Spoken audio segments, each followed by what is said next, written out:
Hi, this is Hanna on The Hustle. In today's episode, we have Darren Litt, founder of Hiya Health. Darren Litt is a successful tech entrepreneur who recently exited Hiya, a children's wellness brand focused on eliminating sugar and junk, inspired by his own children.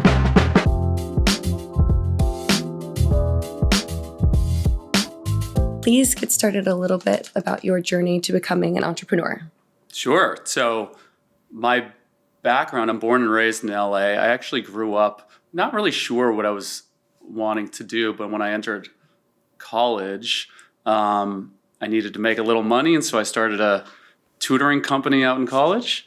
I was pretty good at math, and I was pretty good at SATs, and I put some ads in the newspapers, the local papers, and next thing I knew, I started getting a bunch of phone calls, and people were asking me, hey, can you tutor my kid in chemistry or physics? And next thing I know, I had basically 50 tutors working for me. And that was my first journey and kind of into the entrepreneurship world. I decided right after that to enter law school. In retrospect, not really sure why. Quickly realized maybe that wasn't for me, and I re-entered the entrepreneurship world. I started a company called Go Live in the 2008 range. We became the number one company in the Inc. 500 in the media category. Big company. We did about 200 million in revenue. Then I started a company called Marketer Hire. As you mentioned, we're a freelancing platform for digital marketing experts. But my baby really is Hiya, and I think that's what we'll be talking a bit about today. Hiya is a children's wellness brand. Started at day one of COVID, and within 5 years, after raising 300-400K, we exited for 260 million. And it's been a great journey. Been super excited, and I'm thrilled to talk to you today. And thank you for coming and talking with me about it. Maybe we can step back a little bit. Did you have this entrepreneurial fire because you needed to, or did you see those around you having success and you wanted to be like them? My dad is an entrepreneur. My dad also was a lawyer. So I think that kind of balances out the way that I was brought up, thinking, okay, there's kind of a more traditional path, and then there's a little bit of the more do-it-yourself rogue path. When I had started a business in college, I started that mainly because I'd seen my friends around me getting jobs at Abercrombie or getting jobs at a local bar. And I said, this is not for me. This is not what I want to do. So I was always kind of looking for shortcuts and different ways to make money. So I think it was in my blood a little bit to kind of think that way and always be trying to optimize and do stuff on your own. And did you think that being a lawyer would help you with those businesses later on, or was that still a path that you thought everyone else is doing it and I need to go on that path as well? I think for me, there was tension between those two ideas of, can you really run at being an entrepreneur, which in retrospect is what I probably always should have done, and that idea of growing up in a LA Jewish family where you kind of go into law or you go into these like set paths. And so I was pretty good at school and I knew I could get into a good law school. And so it felt like that was a more traditional, safe path. It's the path I took. I quickly realized it wasn't the path for me, but I think it was always kind of that tension for me personally in taking the safer path or the more entrepreneurial path. It's interesting because I had a similar path going to business school. I knew I always wanted to be an entrepreneur, but business school was almost that path to help me with that. And you don't know exactly how it's going to aid your journey, but it gives you those skills and almost validates that for others around you. So I don't know if you felt that similar. I did. I always was told when I went to law school, look, you don't have to be a lawyer. This will come in handy. And I would say for the first 10 years of my entrepreneurial journey, I would have said, that's not true. Like, this really didn't help. Now that I'm a little older and more experienced, I do look back on it and think it did help, especially with the legal career. It kind of gives you enough of the confidence with legal issues and structural issues that inevitably come up to be able to navigate that well. So it definitely helped. That said, I would think any 3-year journey when you're early 20s is probably going to be helpful. So yes, it helped me, but I think there's a lot of different paths you can take. Yeah, I agree with that. I think you have to figure out your own journey to get there and make mistakes along the way. Were there any early mistakes that you made that you were thankful they were early on and not later that you brought into your businesses? I mean, there were a million early mistakes I made early on. So when I started my first business, that was a company called Go Live. In retrospect, I really didn't know what I was doing. And frankly, I don't think anybody really knows what they're doing with their first business. So not to get into specifics, but just the idea of setting up a company. We didn't raise any capital, so I didn't have an official board at the time. And, we were kind of just shooting from the hip a little bit. I think that's the best way to learn, honestly, is just kind of throw yourself in there. And that's one thing, as we talk about being a lawyer and law school, I think you can read all day about certain topics, but the way you really learn is you got to just put yourself in there, right? And so I'd say that's almost the number one advice I'd have for people who try to overthink entrepreneurship is don't read about it. Isn't MBA helpful? I'm sure it's helpful in some ways, but you want to learn, put yourself out there and just get started. And that's kind of what I did, whether or not it was intentional or unintentional. I think that's what helped me later on in my career. What gave you the confidence to do that? So I would say that I've always liked kind of doing things my own way. I like puzzles. I like solving problems. I don't really love the more kind of established path. So I wouldn't even say that it was wonderful confidence to do it. I think it was just kind of more doing my own thing and thinking, oh, this sounds interesting to me. And really kind of following enough. I wouldn't even say following your passion, following what interests you. And what interests me was always the idea of kind of doing stuff on my own. And then you became a leader in that space, but you weren't an expert right away. Maybe we can talk about how you entered the CPG world as an outsider, but really engrossing yourself in a new industry. Yeah, so I would say Hiya. So Hiya is a children's brand. We're a children's wellness brand. When I first kind of came up with the idea of Hiya, I had 2 kids, 2 daughters, and my daughters at the time, I cared about health and wellness. And so I started asking our pediatrician, I said, should I be giving them these gummy vitamins? What should I be doing? Probiotics? I really didn't know. And I wasn't trying to start a company at the time. I was more curious for my own kids what I should be doing. So I asked my pediatrician. She suggested a brand off Amazon. The brand arrives. It's kind of a plastic tub of sugar-filled gummy vitamins. I look at the back of the bottle. There's a layer of sugar. And there's ingredients I can't pronounce. Anyway, I say all that. My background was not in health. It was not in health and wellness. But I said, this feels a little weird that these products that we're giving to our kids for the purposes of being healthy really don't feel like they're doing much. And it feels as though they're filled with all these ingredients that you can't pronounce and aren't, very good for you. So I just became obsessed with the idea of fixing that problem and creating a better product. And talking to pediatricians and nutritionists and scientists.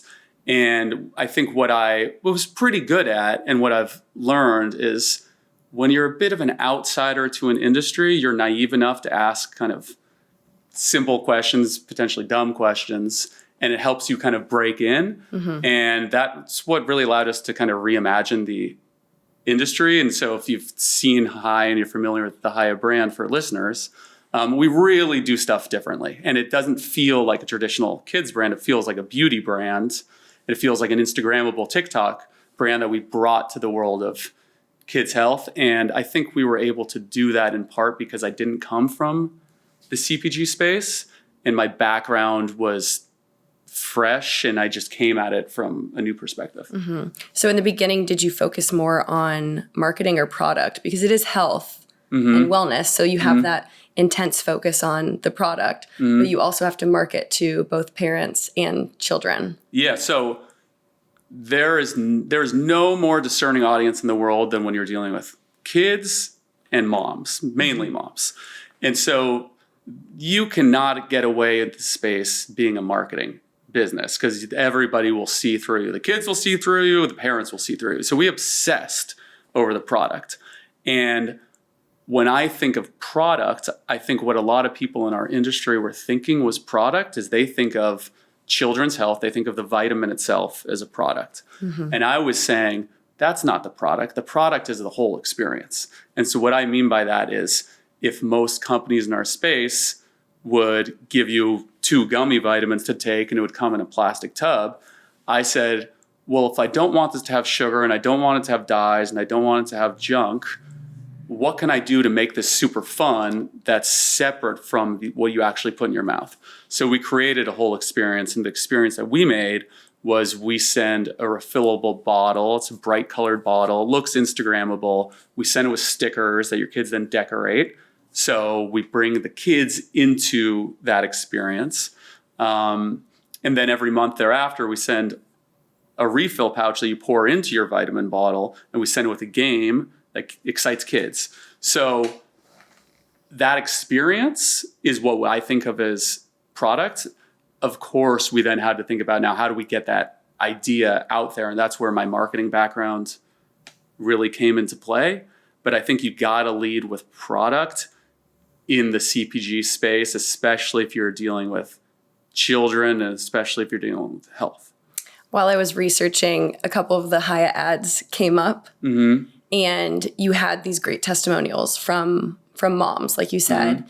and you can see that they care about it, they understand it, and like you said, it is marketed in a way where your loyal customers become an extension of the brand. Mm-hmm. Did you have to work with new age marketing because we are in a very social media driven world, mm-hmm. and in COVID you are sequestered? So how did you reach audiences that maybe typically your traditional marketing background wouldn't get you there? So my background is enough within that world of digital marketing. So one of the previous companies I started, which I mentioned, is a company called Go Live, and that we really put out a ton of ads for a variety of digital products. So my background really was knowing how to buy media and knowing the digital marketing landscape. So I knew what I thought, I should say, would work for this product category. And our strategy was let's hit parents from every possible angle. So you mentioned moms. It's important to have moms talking about our products, but we also have ads with pediatricians and scientists and kids and really everything out there. Because my thought with creating a brand in this space is if you have to build trust among parents, you want them to feel like this category and this experience is everywhere. Mm-hmm. So you see a mom talking about it, you see a pediatrician, then you hear us on a podcast ad, and then you go to your pediatrician's office and they're talking about it, and then you get a direct mailer and there's an ad for Hiya. And next thing you know, you say, okay, I keep hearing about this. I've seen it on my friend's kitchen, outside on the counter. And you say, I'm going to try this. And so our strategy was really, let's create the best possible product. Let's make it visual. Let's speak to parents the way I think I would want to be spoken to, or my wife would want to be spoken to. Let's make it cool, because I think design really matters with all products, any CPG products. And then let's keep that message and let's hit them from a variety of messaging points. Do you think you could replicate that formula for any product? If someone has a product now, they have marketing from all angles, they have the customer buy-in, they have the expert buy-in, the pediatricians are the expert in the field, and then you could replicate it with anything? Or do you think because this was a white space for maybe wellness, children's vitamins, that's why it worked? I would say 2 things. I think if you're starting a company in and around CPG, consumer packaged goods, and you're selling online, there are certain business metrics that have to be in place. Mm-hmm. So could you do this with paper towels? You can't do it with paper towels. And so what you need is a strong gross margin. You need something that's pretty easy to ship. So vitamins are cheap to ship. They're lightweight. You need a product category where it's ideally repeatable and consumable, right? So you're not just buying once, but you're buying subscription's ideal. But anything where they just buy again and again, it just becomes easier, because if you're paying all that money to acquire a customer, mm-hmm. if they make one purchase, that's very different from if they make 10 purchases. So coming up with a category where high gross margin, easy to ship, repeatable, that's ideal. So let's table that and say you need that stuff in order to make it work. then it's just about storytelling, right? And how do you get your message out there? So our storytelling with Hiya was always, I'm a parent, I want to talk to the other parents as though they're parents and kind of call out what seems like some absurdities in our space. And the absurdities in our space are, don't you think it's a little weird that the way that we want our kids to be healthy is we give them a gummy vitamin that could contribute to cavities and has 5 grams of sugar. And it's healthy. And that's how we're going to be healthy for our kids. And the second you start storytelling around that, it touches something that everyone knows innately that seems a little weird. I would analogize it in a sense to kind of, I grew up with like the breakfast cereal commercials on Saturday morning, and you'd see an ad for Fruit Loops, and you would say it would be part of a complete breakfast, and you would think to yourself, even as a kid, is this really healthy for me? This seems a little weird, right? But that same mentality kind of made its way into the children's vitamins world. Anyway, so I think looking for those categories or those messages where something just doesn't feel right and you feel like you can create a better product, obviously, but you can really kind of touch on a message that everyone knows inside to be true, but yet for whatever reason hasn't been spoken to. Yeah, the storytelling element, and it's authentic to you. Like you said, your story about going to the pediatrician and not seeing something that was healthy for your children created that first aha moment. What was the second aha moment that you thought, this is going to work? I think, so when you have one of these companies, I mentioned to you, the metrics have to work, right? And so we started this day one of COVID, and obviously that's a difficult time to start a company. So it was stressful as can be, working hard to get something off the ground, and then COVID hits and you're thinking to yourself, what did I just do? This is a disaster. Yeah. But then you start putting your product out there. And I think immediately we started to see good metrics, and we kind of run the back end of Hiya, like it's a hedge fund in a sense, where we're just studying numbers all day long. And so the metrics that we were seeing come in, even immediately, meaning, okay, what's our click-through rate on these ads? What's our average order value? What's our repeat purchase rate? We could see that all of those were pretty good. And so I knew right away, not that it was going to be a home run, but I knew we were in the game. And right, and that's really, you can tell that pretty quickly with a business. You got a shot here, right? So a lot of the times people want to bang their head against the wall on companies. I think, being persistent is a great thing, but sometimes you've chosen a product category or a distribution channel that it doesn't really matter what you do, it's not really going to work. And moving on from that. And moving on in a sense, right? And so I think we placed our bets and it really did work. But that didn't mean the company was going to be successful. That just meant, okay, we're in the game. We got a chance here of making this work. And then it just became about execution. Were there any bumps in the road along the way that you did want to give up, but you didn't? And what brought you or helped you get through those? So I think when you're an entrepreneur, you obviously have a lot of obstacles at all times, and there's obviously stuff that comes up. But I don't think there was ever a time when I said, I want to give up. That wasn't really an option for me. So I never really thought, okay, I'm going to give up here. Were there challenges? Of course there are challenges. I mean, I would say number one, really day one, when I talk about kind of getting thrown in the mix, imagine you start a company and it's your first, it was for me at least, it's my first CPG physical product. And you get going, COVID hits, and now all of a sudden supply chain issues become an issue, and getting your product on time and your subscription, so you really can't run out of product, because if you run out of product... Or did you already have purchases that you needed to fulfill? Oh yeah, we had purchases that we needed to fulfill. And so again, when you're a subscription, we have every 30 days we're sending you something. Okay. And so you can't say, run marketing hard, and then we're going to slow down for 60 days, and we're going to wait for the inventory to catch up, because these people are on a subscription with you, and you need to fulfill your orders. So that was not easy to do. I mean, we made it work, but we kind of made it work by, barely. I mean, there were times when people are supposed to get product on day 30, and our inventory comes in on day 30, and it's, oh my gosh, go, right? Yeah. Like we got to go. And so we made it work, but anyone who's an entrepreneur and answers this question said that there weren't don't even know who would say that, but there are There's challenges always along the way. obstacles Yes. along the way. Yeah. How did you know it was time to sell when it got towards the end? Were you ready, or was it just an opportunity you couldn't? No, I think fast? that, so we sold in Christmas of this year. We sold to a great company called USANA, which is a public company and a strategic. And we had built the company to the point where we have had millions of subscribers. And we were definitely the number one direct consumer kids vitamin brand, approaching like the number one kids vitamin brand in the States. And I think, we had really kind of grown the business, and I'd seen our metrics and I'd seen our numbers, and I thought this is a great time to, exit the company. I think a lot of the times people try to, exit when they think they're reaching a top. And you actually don't want to exit when you think you're reaching a top, because nobody's going to buy you if they think you're reaching a top. So we thought, wow, there's a ton of runway left on this business. And there continues to be a ton of runway. Like, our goal is to be the leading kids wellness brand, not just across vitamins, but across all of health.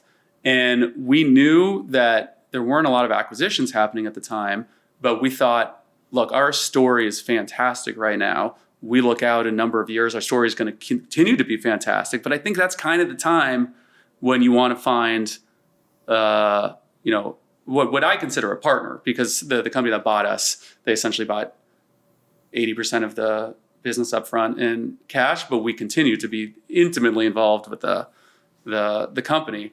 And so, again, just to kind of summarize that, I don't think you want to sell and try to time the market. And, when the month that you're selling, your sales are peaking, and then you sell and then it starts going down, you want to sell at a time when you think, wow, everything is working great. Not saying it won't continue to work great indefinitely, but it's working great right now. And so it becomes a good time.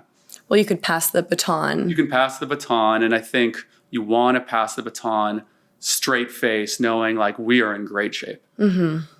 And how did you, along the way, we talked about this previously, but how did you integrate your children in the process of building an even better product? Yeah, so what was really cool for me is, as I mentioned, when I was thinking about Hiya, I was genuinely thinking of a better product for my own kids. And so I was not thinking about starting, how do I build a $1 billion brand in this space? I wanted just the best possible kids product. I have 2 daughters, and from day one, I would ask them a million questions about what would they want to see in one of these products? How do they want it to taste? Do they care about these different flavor types? What kind of stickers would they want? Just again and again and again questions. They would taste test. They've literally taste tested hundreds of vitamins. And when you're trying to make a clean product, like we want to be the cleanest product on the market, a lot of clean is clean for a reason, right? It oftentimes doesn't taste as good. So the ones that they've taste tested, a lot of them weren't great. From day one, though, I integrated them in everything. So a lot of this was happening over Zoom during COVID. So they'd be in the background on Zoom meetings, for example, and listen in. They would see the products as they came in, and they would test those. They made our first couple of ads because I thought, what better way to sell a product than having your own kids say that they love the product? And it became, I think if you can find a way to do this, it's not easy to do. I think if you can somehow integrate your personal life and your work life, it all just becomes easier, right? So rather than say, I go to the office from 9 to 6 and then 6:01 hits and my work life is over, that's fine to do. But if there's a way to integrate the two, then it all works better. It blends better. Yeah, it blends better. Well, I think some people want that 9 to 5, but a true entrepreneur isn't thinking or doesn't stop thinking about the business when it's 5 o'clock. You're constantly thinking, how do I make this better? How do I bring in my friends and family? How do we make this product better? Because ultimately that's your team. And you had a founding team and you had your home team, and to be able to blend those together, I think makes the success that much better. Yeah, not just you think about it at 6:01 p.m. You think about it at 3 in the morning, right? Like I'd wake up in the morning and in the middle of the night, and you're kind of walking to the bathroom, and literally I'm thinking about business metrics, which is, I don't know if that's a good thing, but that is the reality of being an entrepreneur. So when somebody, I think a lot of people glorify entrepreneurship, and it's cool, and there's a lot of benefits to it, but you have to, if you want to do very well, I don't think there's a way around that. I don't think there's a way around waking up at 3 a.m. thinking about your business. Well, do you believe in balance then? I do believe in balance in the sense that I think that a good, strong life includes balance. Yet, I think if you want the biggest possible business, I think you got to sacrifice the balance, right? Like, I think, It's a give and take. Yeah, it's a give and take. So I think the harder that you work and the more time you spend on the company, the better the company will do. I think it's up to each individual to figure out in their own life how hard can they work on a project while maintaining the rest of their life and maintaining mental strength, right? Because the worst thing that could happen, every entrepreneur feels some of this, is you burn out midway through and then you're not thinking clearly and the company doesn't do well and then you're dealing with something in your personal life and that just kind of flows through and that negativity flows through. So I think you can't let that happen, but maximizing the time and the energy spent towards a company, that's just a definite. Well, I think when your business is an extension of who you are, like yours was, and because you integrated your family so early on, it was that flow. And there obviously are obstacles along the way, but you're able to overcome those because you know the mission is going to drive everyone forward. Yeah, and I also think that one way people work great is in sprints. And sprints could be over a month or sprints could be 5 years, right? And so for me, when I started Hiya, after the first, few months, I thought, oh, wow, this is a great brand. And the way most CPG brands find success is they end up having an acquisition at some point. Like that's the norm in the CPG space. So as I was, building Hiya, I never really thought this is a company I'm going to have for 75 years and I'm going to pass down to my kids. I know there's value in that, but that's not the way I was thinking about it. So I always thought, okay, there's an end goal here, not for the brand, but for, in a sense, my long-term involvement with the brand. And so I think that helped me see somewhat of a finish line, which helps you work a little harder. I do think if I thought this is my 75-year project, I don't know if I'd been able to keep that up. I've run a lot of marathons in my life, and so I have like a runner's mentality at my core, which is you got to just kind of put one step in front of the next when you're running a marathon, and you want to know that it's going to end, right? And you want to know, okay, like this is a 26-mile race here, and if you didn't know that it was going to end in 26 miles, and there was a voice saying it's just going to go indefinitely, I don't know if you can. That's hard to keep. You might not make it through. You might not make it through. So how do you think that? It's funny. I've never heard someone say a marathon is equivalent to a sprint in the same mindset, but I agree with that. Always. When I'm running, the path on the way back seems so much shorter because you know where the end is if you're running in a loop. But I think it's interesting to think about entrepreneurship in these sprints because often today people think about their passions and it might be something they're holding on to tightly and they're not sober enough in the fundamentals of the business or the idea or the goal that you should sell in 5 years. And I think that gives an entrepreneur an actionable list of ways to build backwards from that goal. We also didn't really raise capital for the business. So we just raised a few $100,000 from friends and family. And I think when it's essentially limited capital, so it's not like we went and raised 25 million in VC. When you have limited capital, you're kind of just, you got to do what you got to do. And you don't really, you got to make it work. And so that gives you no place to hide in a sense. And you just got to make it work. Do you think that you could give that piece of advice to other people, or do you think it's situational to you at this stage in your life or when you first started? I think there's some companies that just need a ton of capital, right? So if you're starting a AI company or a social network or something that has network effects, you want to be the number one company in the space. And the way that you do that is by just outgrowing everybody. So in that business dynamic, you don't have a choice. You got to raise a bunch of capital. I don't think most companies are like that. And I think that that there's a downside, which everyone's seeing now more so in the last few years. There's a downside to raising a lot of money. And a lot of that's lack of control, but a lot of that's just lack of focus on core fundamentals. And it's just natural. You have $10 million in the bank. You're not going to obsess over $100 going out the same way. If you don't have $10 million in the bank and you have a couple $100,000 and you got to make payroll, you're going to obsess over a few $100. And I think that's healthy when growing a company to make sure the business fundamentals work. There's obviously downside to that. So my advice to entrepreneurs really is my advice across the board for entrepreneurs. There's no one size fits all for anything. If you read business books, you talk to entrepreneurs and they're telling you what to do, it's probably wrong. Apply it to your life and your business and take those lessons, because there are good lessons, but see how it works for your business. I love that. Were there any early mentors that you had that gave you great advice that helped build your company? So I do have a lot of mentors who are fellow entrepreneurs, but I would say I didn't have a lot of mentors in the CPG space. And in retrospect, that was a little wild that I didn't have a lot of mentors in the space, because there's a lot of learnings that come from CPG. And yet I think one of the reasons we were so successful and have been so successful is we kind of did things our own way. So there's a lot of, blueprints in CPG that we just fundamentally did not follow.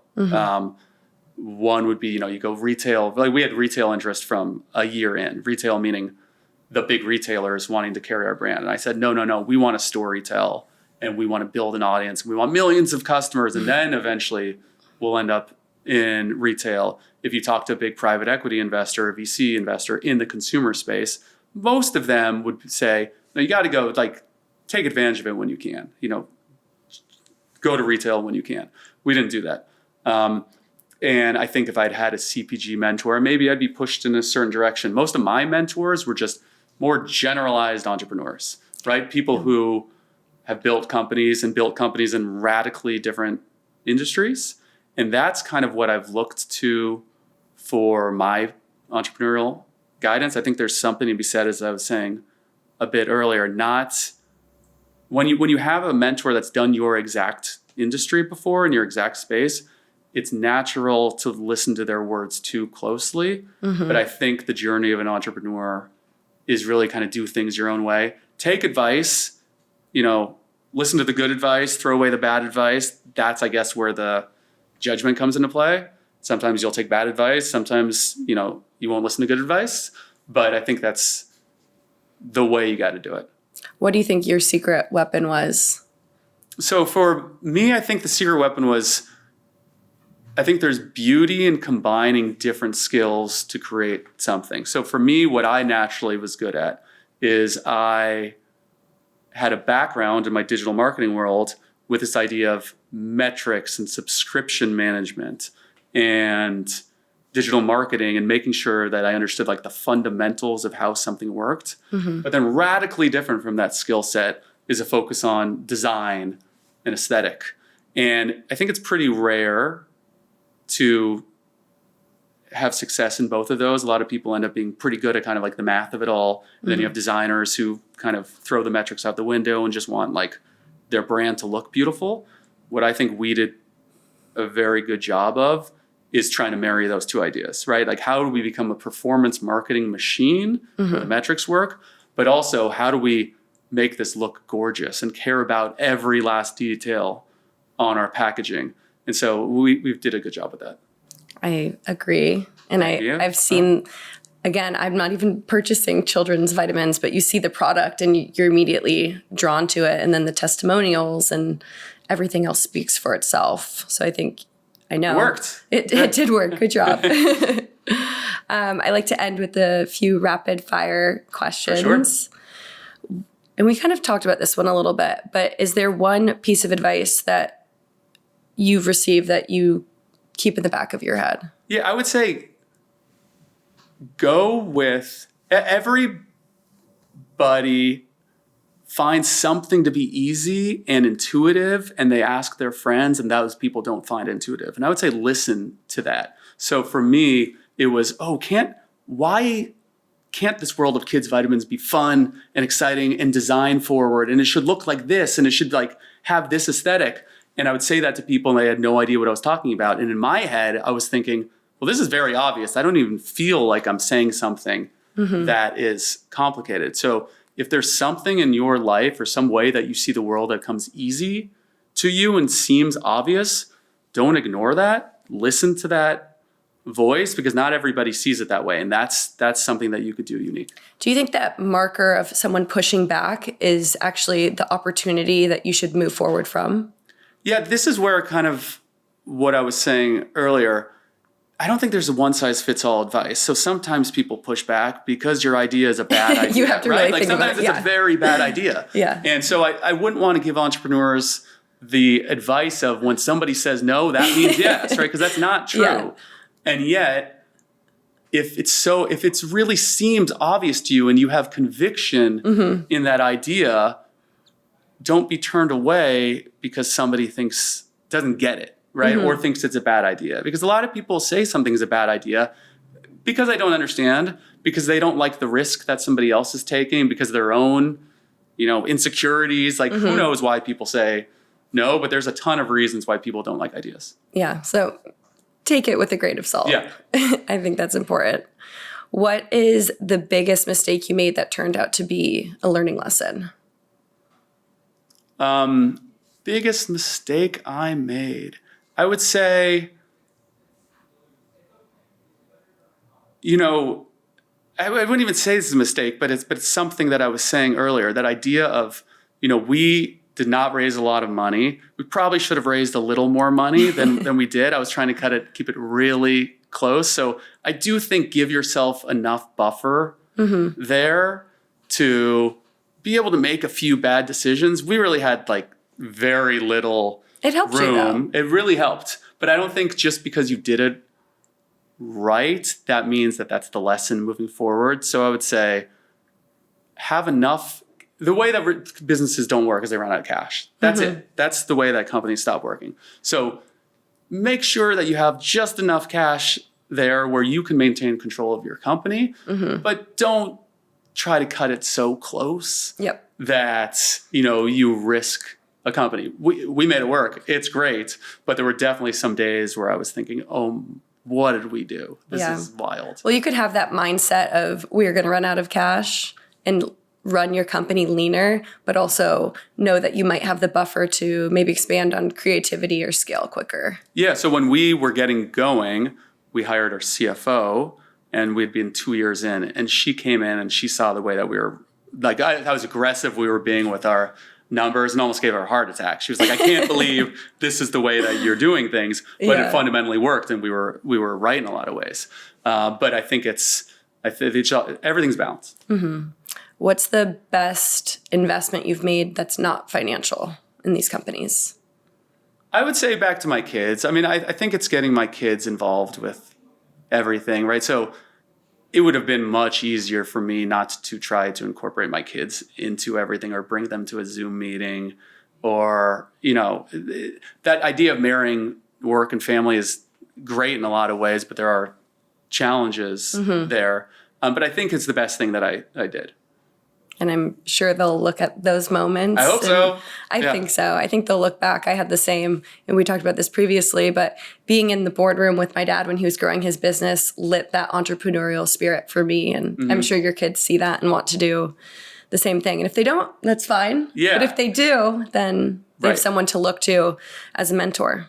So and I think because the product is so tangible, I think a lot of the times you start a SaaS platform or something, you try to bring your family or your kids into it, and they just get bored and they don't understand what's happening. Here, they are literally the target market, right? So they really, really understand. And they think it's cool. So we just did a collaboration with Disney where when you get your refillable bottle, it's a Disney branded bottle with Disney princesses, and all the stickers that we send are all the Disney princesses. And my girls are a little older now, but they still think that's cool, right? And they understand that. They understand why other kids would want to do that.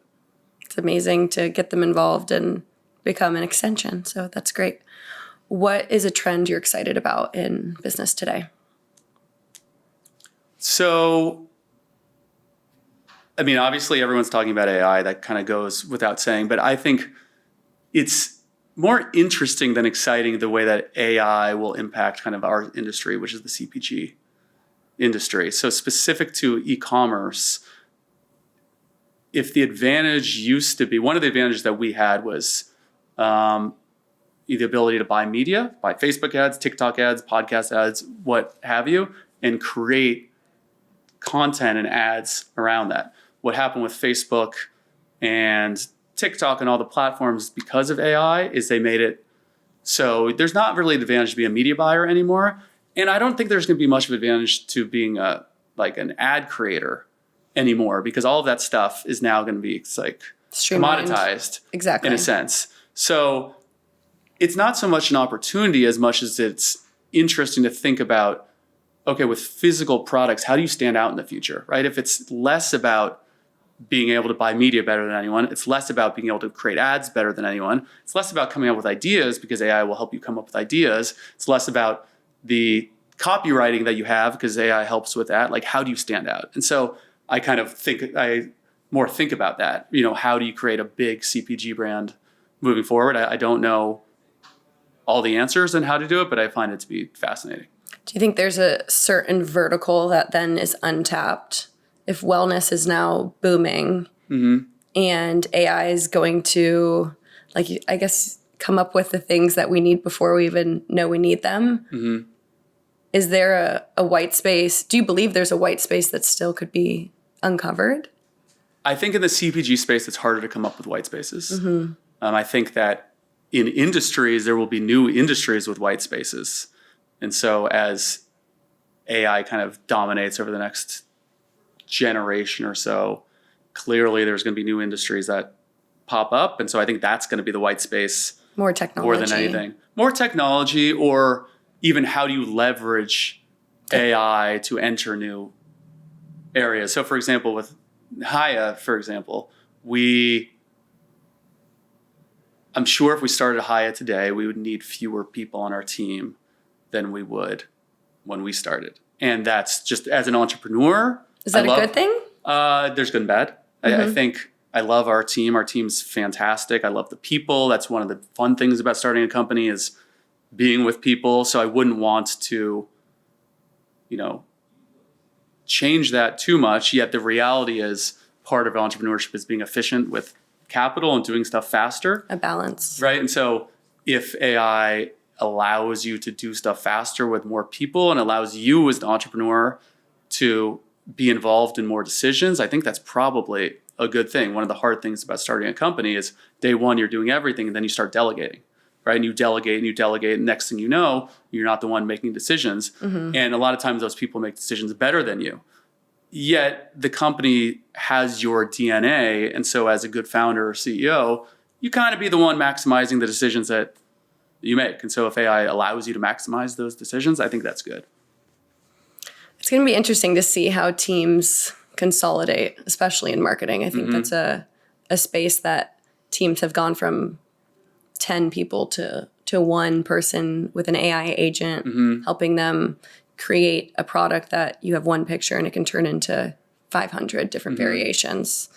So it's one to watch. Yeah. I mean, storytelling always matters. So that's... But what if AI tells your story better than you? We'll see what happens. Yeah. Because it's across everything. It's in entertainment too. It's across every industry. So it's proliferating. What would be one piece of advice you'd give your younger self? I would say trust, go with what you find interesting. That's kind of what I've done. And if you go with what you find interesting, you'll naturally be more engaged. You'll naturally lead yourself to a good path. So for me, for example, I mentioned my legal career. I found law school interesting, but I didn't find the life of a lawyer interesting. And I should have known that pretty early on.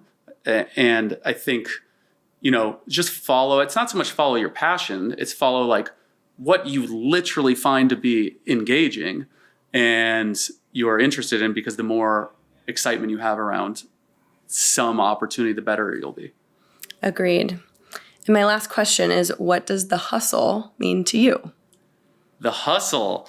The hustle really means, I think, when it comes to entrepreneurship, just going for it, right? Give it your all. I know that there's talk about like the 10,000 hours. Like, you got to put in time, and the more you put in the time, the luckier you get. And just kind of go for it when it comes to entrepreneurship. I think the lessons that, if I have any lessons to kind of share, it's do it your own way and take the advice of others. Don't take it too seriously, and just work hard and you'll find your path. Get started. Yep. Thank you for coming to the Hustle by Hanna. Thank you.